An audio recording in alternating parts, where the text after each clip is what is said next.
Welcome to Talking Technique, No Treble. This is Ari. Today I have a Rush bass line for you. The year is 1991 and this is from the album Roll the Bones. The song is Dreamline. I picked it because it's a beautiful example for the use of power chords in a bass line. What are power chords? Power chords are typically the root and the fifth, or the root and the fifth and the octave played at the same time. There is no third in this chord, there is no seventh, no sus2, no sus4, so it's just this bland kind of sound, bland but strong sound of the root and the fifth, or root and the fifth in the octave. Power chords are super common in rock, and when I teach ear training, I like to talk about three different sound qualities. There's a sound quality that I call sweet, that's the thirds and the sixes, right? There's a sound quality I call tense, which is obviously the, your major sevenths or your minor second, tense. And then there's a sound quality that I call bland. Could sound ancient even, if you think of Gregorian chants. So that would be the sound quality of this bland power chord. However, something interesting happens when you put distortion on a power chord. Distortion adds and emphasizes a lot of overtones. So even if only two notes are played, you hear much more than that. And because of that, the major third is emphasized. The major third is a fairly early overtone. You have the octave, you have the fifth, another octave, and then here's your major third. So it shows up quite early in the sound spectrum. So when we hear a distorted power chord, the major third is in that chord even though nobody plays it. When we want to play chords, we often fight the mud. Because of the nature of our instruments as low frequencies, they just tend to not sound that great. If I play a third down here, for example, it's just not going to sound like much. However, if I do that with a power chord or here an octave up, I can definitely pull that off. The fifth is an early overtone in itself, and as such, it just kind of adds richness to the tone, but doesn't change its character too much. One of the reasons why this song with its power chords in the bass sounds so good is because, of course, Geddy Lee's sound. So it helps to not have the bass sound be too boomy, take out some of the low end, and crank that distortion. So it can be tempting when the guitar player plays power chord and we are typically confined to playing just the roots an octave lower. It can be really tempting to want to fill that fifth, so that fifth can fill the gap between the guitar power chords and the low bass root. But we have to make sure to not overdo it because it can be too much mud.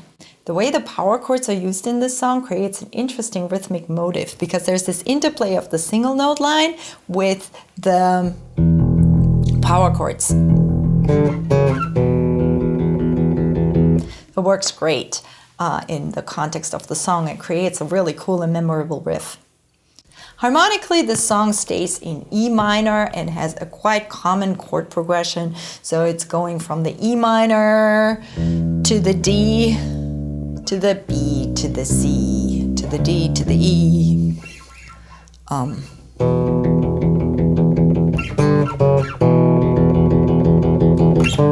To the D,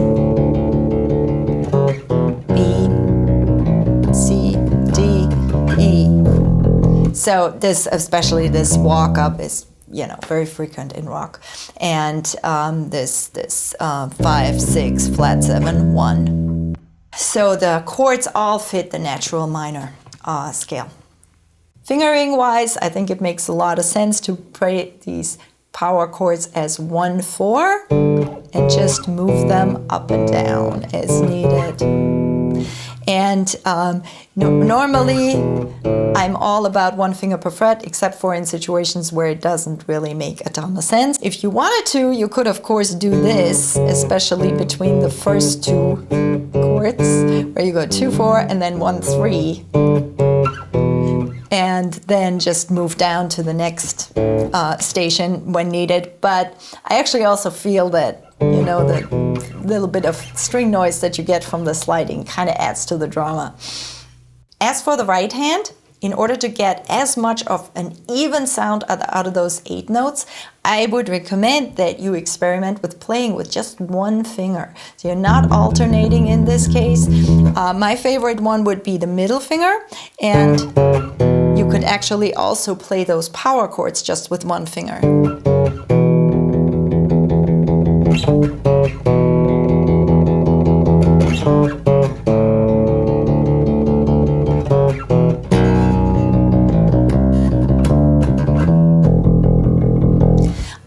But of course, you can also experiment with index and middle, and you can experiment with plucking the power chords with, you know,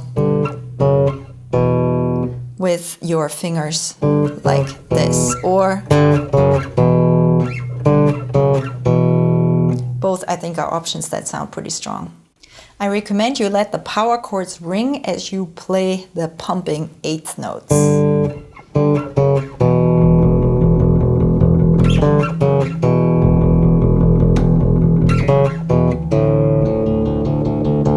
So that makes it sound strong and powerful if you let them ring. Here's the riff slowed down.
You can think about where in your rock band situations you can incorporate power chords to powerful effect. We have a couple of news over here at RE's Bass Blog. We have the book, Music Theory for the Bass Player, is now out in a spiral-bound version. This was highly requested so that it lies flat on the music stand, and this version does it. And this is available on Amazon.com. And we also have an ebook out. Most platforms, iTunes has it, Google, Kobo, Script, not Kindle, but most other ebook outlets have it. It's in color, it has the videos embedded. Super happy with how that came out. We also moved the course to a new platform and have added lots of new resources. We're also experimenting right now with going through the course with a small group of peers and getting additional support and coaching so that you are 100% successful with this course. And we also spread it out a little bit because there's so much material. So now you can get it at a little bit of a slower pace. A lot of people have requested that as well, and we have listened created that for you. All right, thank you very much for joining me today. This was Talking Technique. I'm over at arispaceblog.com and see you next time. Cheers.